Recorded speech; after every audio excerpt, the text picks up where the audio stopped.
I work for NIDOS. NIDOS is the National Guardianship Institution in the Netherlands, and we have been so for several decades. We are responsible for all unaccompanied minors in the Netherlands as a professional guardianship organization. That means that every unaccompanied minor coming into the country receives a guardian by law, an employee of NIDOS, who is responsible for, as a guardian, for their well-being and their development and anything around the child.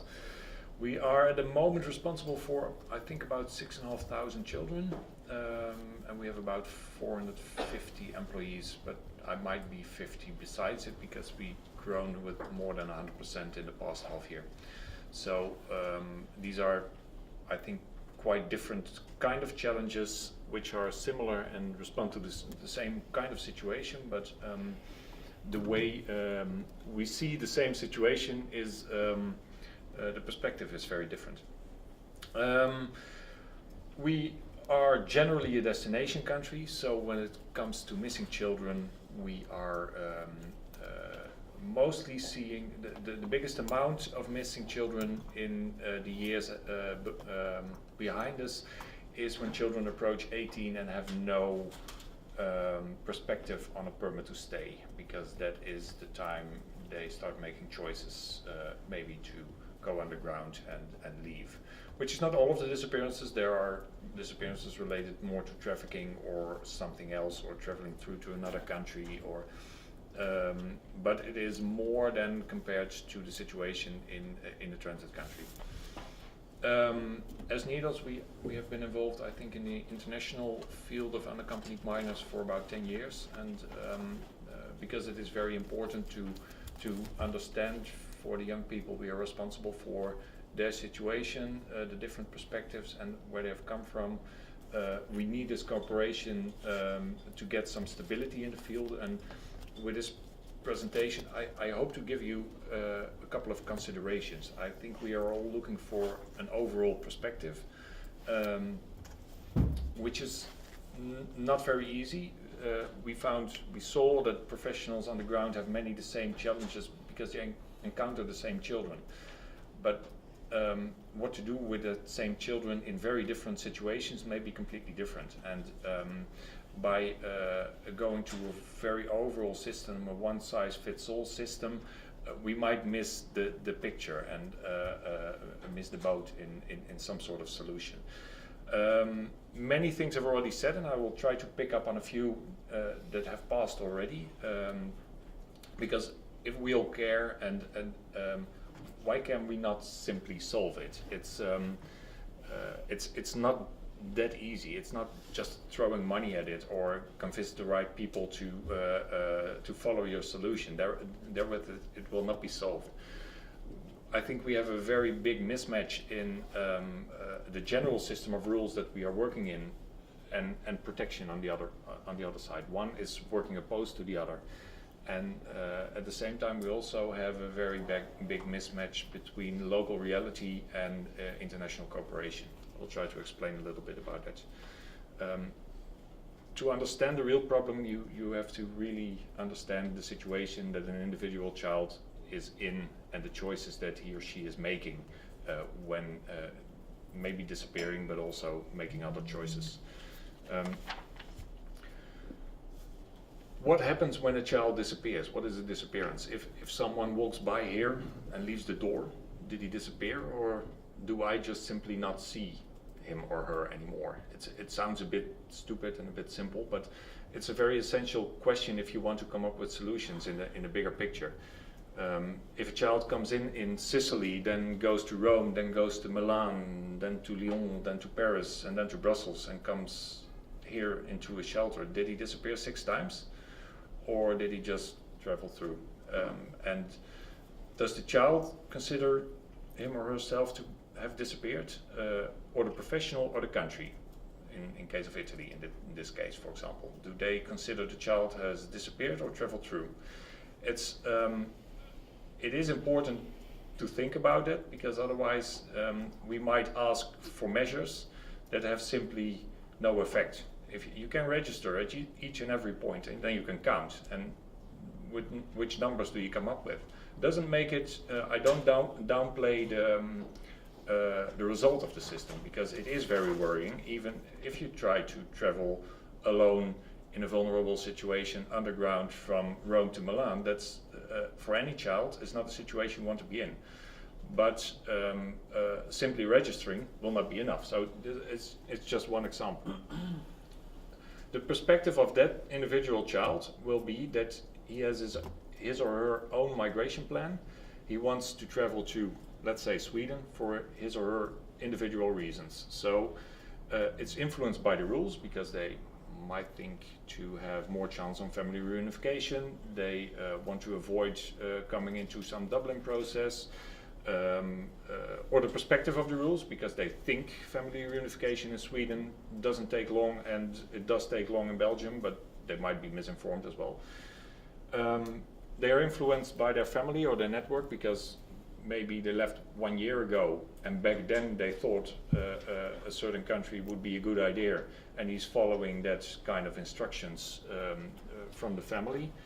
It's influenced by peers, so they travel together and they have this combined what they think is information or what is information, and they're following that through. And they're influenced by reality. We had at some point the thought,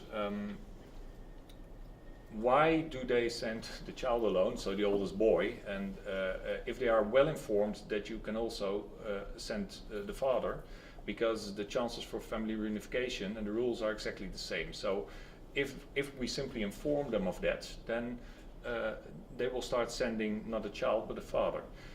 And but before we started this kind of information up, UNHCR was also quite interested. Why don't we make leaflets for in camps and try to give this kind of information? We talked to the children we have in the Netherlands and asked them why, well, would this be a good idea, and would you have made a different choice if you would have known? And they said, no, of course not.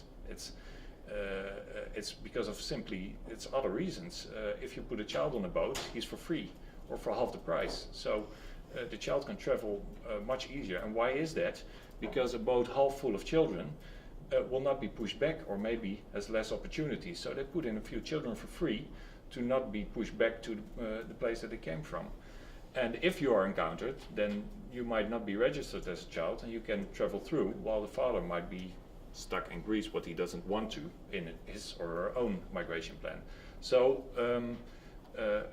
we almost did something because we didn't understand the reasons well enough. And that happens a lot of the time, I think.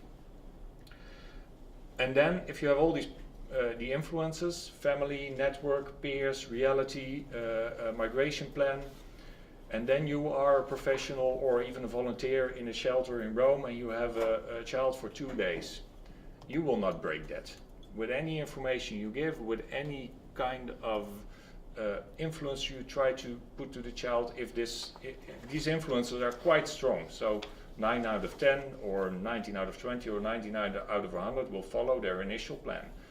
Perhaps some might not have that strong of a plan, and you will succeed sometimes, but it's not a solution, not a general solution. So if you are in the situation of a transit country with 90%, 95% having a migration plan that is not your country as a destination, what are your options? We ask for registration. Well, what does it do? Children have no interest to be registered because they want to follow through, and they don't know exactly what it will mean to be registered. So why would they do that? They have families that expect them to go through, and they have peers with the same plan, so they will simply follow what they are intending to do. You do not have any alternative perspective, because you cannot speed up any kind of family reunification process. You don't have control over Dublin rules. So you actually, the bigger picture of their plan, you cannot assist them with. You can just assist them with the smaller things, which become very big things in a humanitarian aid situation. Of course, I'm not saying it's little things you can offer, but trying to change the plans they have, probably you won't have a big chance to succeed in that. So I'm thinking of the differences in situation. If you have destination countries and missing children, you have transit countries and missing children.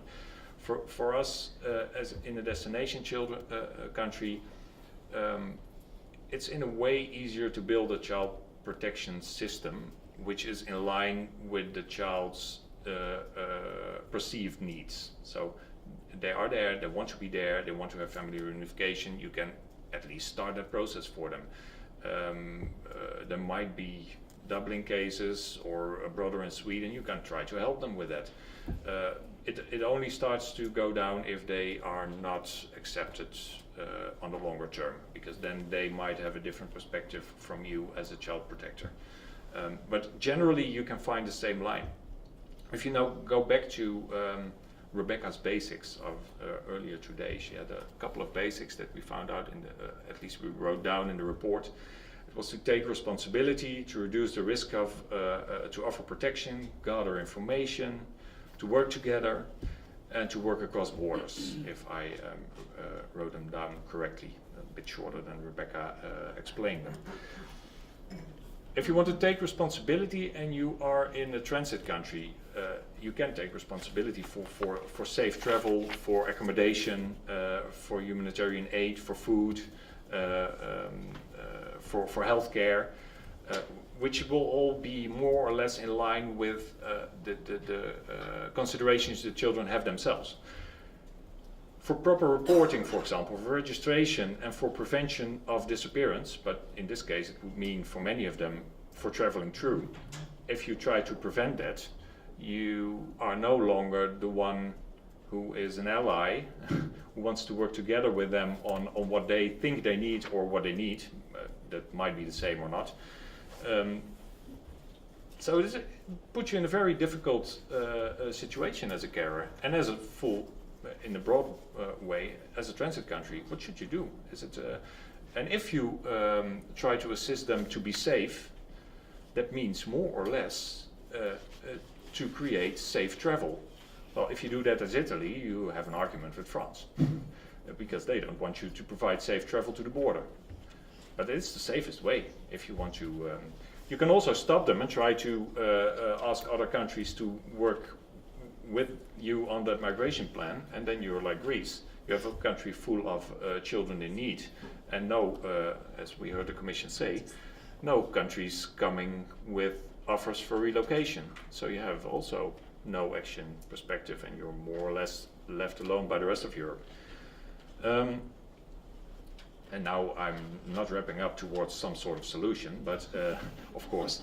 But what I really want to emphasize is there is no one big system and no one big prevention of disappearance. Disappearance comes in many, many ways and has many, many causes and consequences. And anything we propose should acknowledge that and know the situation. We have been working together with hotlines here, which is very interesting because they provide a European perspective and network which is not there. For example, we have been cooperating with guardianship organizations for years now, but there's not the uniformity that hotlines have in a network. They have really quite uniform organizations who have a much stronger cross-border network potentially. So there might be something in it, but then you have to have staff and organizations that really understand what you should have to offer to play a role. Handing out phone numbers if you have nothing to offer is nothing. They will not use it because you are not part of their plan. But there might be ways in which you can be part of their plan, and in which you might have much more to offer than organizations at this moment. So that's why I'm telling these kind of things. I hope actually that we can find that added value and come up with some solutions that do right the situation that they are in, and that we don't invent beautiful plans or projects which will not be used because we don't really think through the situation of individual children.